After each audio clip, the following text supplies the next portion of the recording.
Hey y'all, welcome to Twin Oaks Family Farm. We're a small independent family farm in Southeast Ohio, USA.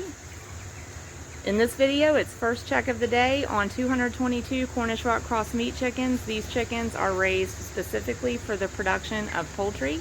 Go in the barn with us and give them a look.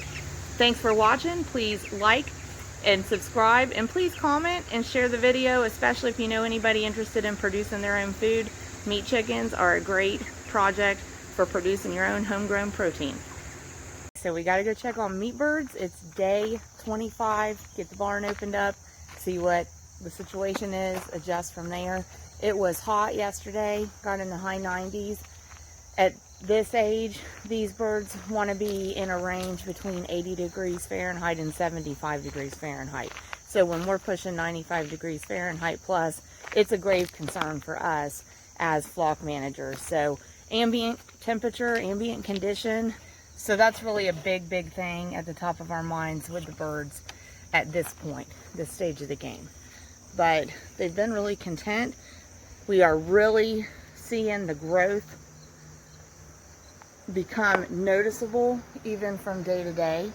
And we've got some goals today that we want to get accomplished in the meat bird barn. The meat birds, we get the opportunity to have you in the barn with us so you see how really good top quality poultry is actually made on a small family farm. So as we're walking into the barn, this is, kind of first look. A couple of days ago, we had about 3 inches of rain. So we treated the entrance to the building where we walk in, and we treated inside the chicken pen around the waters with some zeolite granules. And that's supposed to help absorb moisture from that surface. It also helps absorb ammonia fumes. I was backing up here to show you in front of the building where we're right in front of the big doorways. That was totally standing water during that rainstorm and immediately after. So we had a lot of rain happen real quickly, but it all soaked in and rolled off. But the birds are doing good. We had put cooling stations in later in the day yesterday, so we left those in there. So one of the goals is to get all of these jugs picked up off of the floor, wiped off and refrozen, because it'll probably get hot again this afternoon. Another goal is to get fresh bedding down on the floor for the birds. Another goal is, of course, to look at feeders and waters. I can actually tell from here that the feeders have feed in the trays, so we probably can add feed today, but the birds have not gone without feed. I also can tell from out here, just looking at waters, they have more than adequate quantity of water inside their pen for them. We can basically see the water line level in the waters even from out here. So I'm not concerned about quantity on the waters. We are constantly concerned about freshness and palatability on waters as well as feeders. So with the waters, we will probably try to clean the trays. That means dumping any debris out of the trays that the birds have kicked into the trays, because the cleaner you can keep your water, the healthier you can keep your birds. So we don't want the bedding and manure load material setting in the water. They're going to kick it into the trays, but the best way we can help them is to keep it kind of dumped out of there as frequently as possible so that the water that's in there is fresh and clean all the time. We also want to,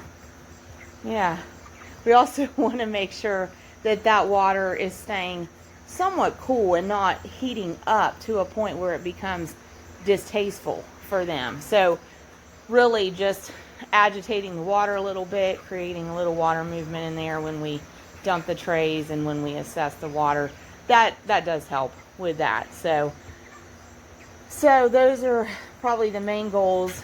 Again, we need to get a little more height on some of these trays, I think.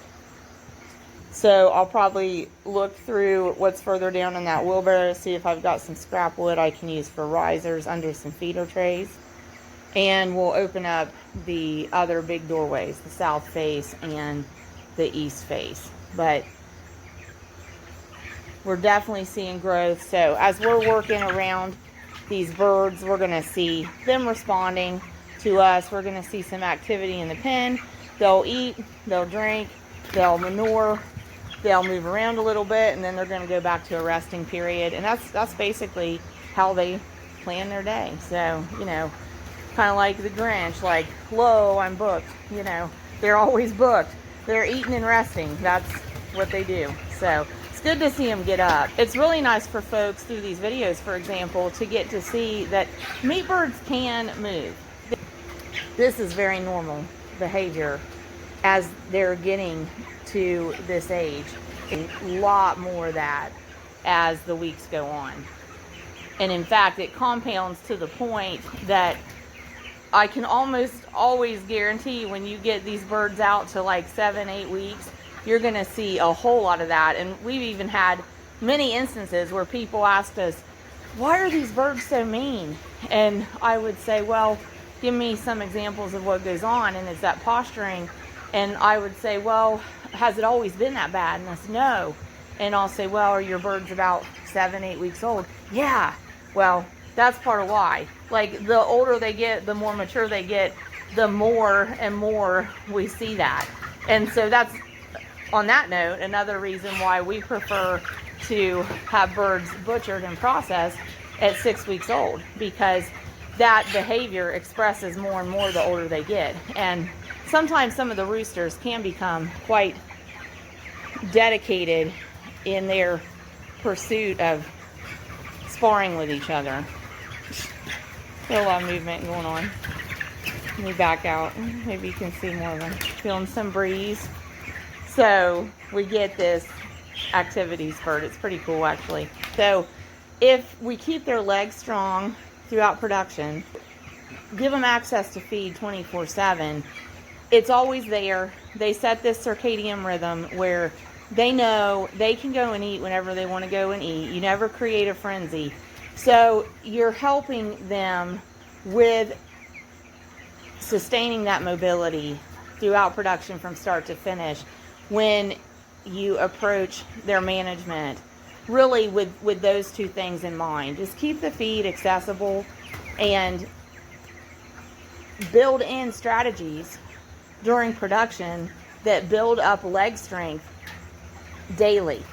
They need to hold themselves up daily as they grow, because the weight of them and the size of them in the scheme of things expands very, very, very, very quickly relative to the size they are. So even though they may only end up 6 to 8 pounds heavy, when they started out the size of a chick weighing nearly nothing, that 6 pounds is a 600% increase in how much their legs have to hold, right? So that's just an example, and it is oversimplified. But that points to why we can't just let them sit around for 6 weeks and then hope that they'll be able to walk on day 40. It's not going to happen. If they just grow and grow and grow, and we don't build in strategies that deal with how much they're going to grow and grow and grow, we're going to end up on day 35 with birds that have been walking okay up to then, and then all of a sudden can't walk anymore, and we've got a week to go minimum on production, and they can't get to feed. Birds that can't get to feed are going to be undernourished. They can't get to water all of a sudden. Birds that can't get to water are going to be dehydrated. They aren't going to be able to digest food well. They aren't going to be able to thermoregulate. We've got to keep these birds up on their legs in short bursts daily, multiple times a day, to keep leg strength prioritized. So when we see these activity bursts, we're seeing a lot of posturing between a lot of the birds. More so the males. The males do most of that posturing. We don't see that a whole lot from the female. Very normal thing to see two of these birds charge at each other and look like they're going to rip each other's heads off. But then it lasts like 2.5 seconds and they're done with it. And they just usually They just usually stand down, turn around, and walk away. But that example I shared with, we have people say, why are these birds so mean? Well, are they 7 weeks old? Yep, that's why. Get rid of them, get them butchered. Because up to about 6 weeks old, it's 2.5 seconds, stand down, turn around, and walk away. After that, it can turn a lot. I've seen roosters tear another rooster's comb loose in these kind of particular birds, but they were older than 6 weeks. We got a group here, and that's it. There's one over there walking. He's looking for somebody. He went to water.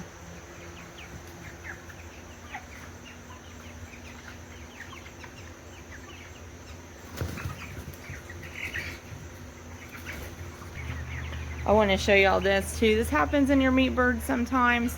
So the one right there preening its leg, back on its rear quarter, there is a scratch there. So that is a little bit of a scab or dried blood mark underneath its tail. So we do see that occasionally with meat birds. You know, potentially what happened there, potentially the bird was sitting like that and maybe another one walked by it and stepped on it. And they actually have pretty long, sharp toenails. And of course there's no feathering there to protect that skin. So it's quite easy for their skin to be injured. Our experience with that is it's best just to leave it be. If the injury isn't bad and the bleeding has stopped and it's drying up and it's, you know, just the skin looks intact, the best thing to do really is just leave it be and keep the surrounding area as clean as possible. And that's where it comes into play. Let's get clean bedding down on the floor. Let's cover the used bedding that's exposed. Let's just get clean bedding down on the floor. But if that injured spot has dried up and the other birds aren't bothering it and aren't paying attention to it, really the best thing we can do for our meat bird is just leave it alone and keep things around the meat bird clean so that we don't have any secondary issue with that wound site. And that'll heal up just fine. It's not an issue. We don't want to put medicine on it that is going to cause a residual in the meat. We don't want to put something on it that is going to draw the attention of the other birds to it and cause them to pick at it. So if it's healing and it's not attracting attention, best thing we can do is leave it be. But every day we see growth in them. Every day we see growth in them. So I'll get some of these goals done, and then we'll try to get a look at the pen finished with its bedding freshened up. It's great to see him walking. So far anyway, we got good leg strength. Leg strength is a big deal.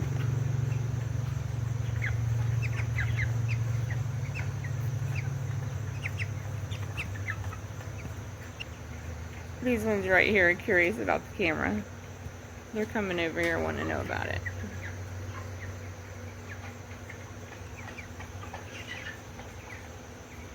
Do y'all remember, it's been a long time ago, we talked about this in some video. Chickens' eyesight is pretty cool. One of their eyes is nearsighted and one of their eyes is farsighted. I'll have to go back and double check which is which and look that up. I think the left eye is farsighted and the right eye is nearsighted, if I remember correctly. But that kind of accounts for their movement and the way they turn their heads and study things. That's kind of why they do that. And it's that way from when they're developing in the egg. It has a lot to do with how they're positioned in the egg, but that's consistent with chickens as a norm. And then it's also very cool. They actually really see more detail than we see, and they see faster than we see. I don't know if that makes sense to y'all.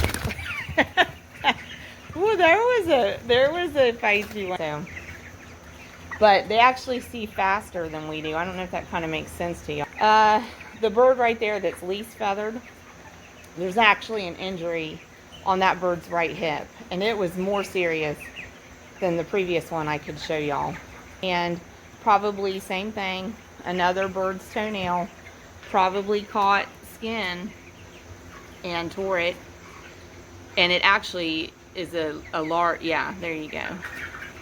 So it's right, at this point, it's right under that wing feathering, the tip of the wing feathering. But that bird, we saw that, it was a significant skin wound.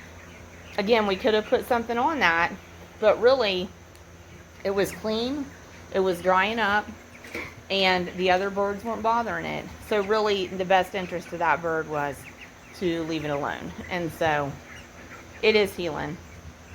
So we left it alone.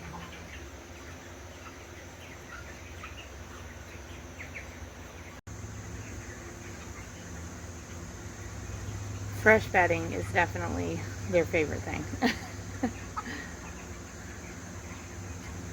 Very content.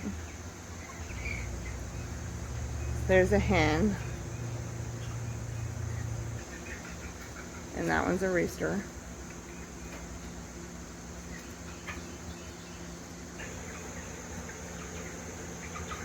They love to eat. Love to eat.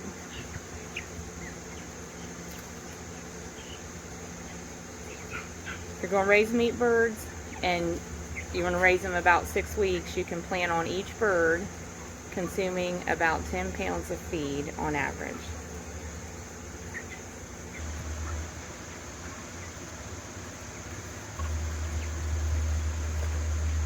Just a few minutes ago, pretty much all the birds were up at feeders or waters, and then they eat and they go to a resting period. So we already see a lot of them just setting down, getting comfortable. They're going to rest several hours, and then they'll just get up and eat again.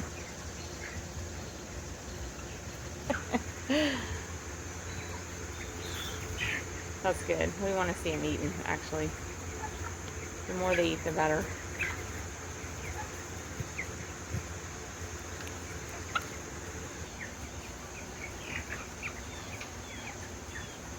Definitely want to see them drinking the water. So that's good. Fresh water, clean trays, fresh bedding. They're happy. Gonna get our water jugs refrozen because I think it's going to be another hot one in Southeast Ohio. August 16th, 2025. Actually 222 birds now. Lost one overnight. Honestly, looks like something got in the chicken pen here. We had some doors open overnight, so that could have accounted for that, but I'm not going to show it to you. We have the carcass. Not going to show it to you because it's pretty graphic and gruesome, but I can say it definitely looks like we had a predator in here last night. So we lament that we lost one, but I'm going to count my lucky stars that we only lost one. Hopefully closing doors up will correct that, but it's been so hot and stays hot into the late evening, we went ahead and left just the north face open. So there could have been something come in there, but under other circumstances it wouldn't be too awful to show you the carcass, but it's pretty unpleasant sight. So 222 is the quantity we're butchering, and processing is reserved for 200 on this flock. So ultimately it's considered a win column if we stay above 200, but the more birds we can take to the processor out of what we started with, the better, because every bird we lose basically compounds the production cost of every bird that we produce then. Kermit the Frog said it ain't easy being green, and I'm here to tell you, anybody who plants crops or raises livestock will tell you it ain't easy farming. So thanks for watching. Thanks for supporting Twin Oaks Family Farm on YouTube. Please join us again and have an excellent day. God bless y'all.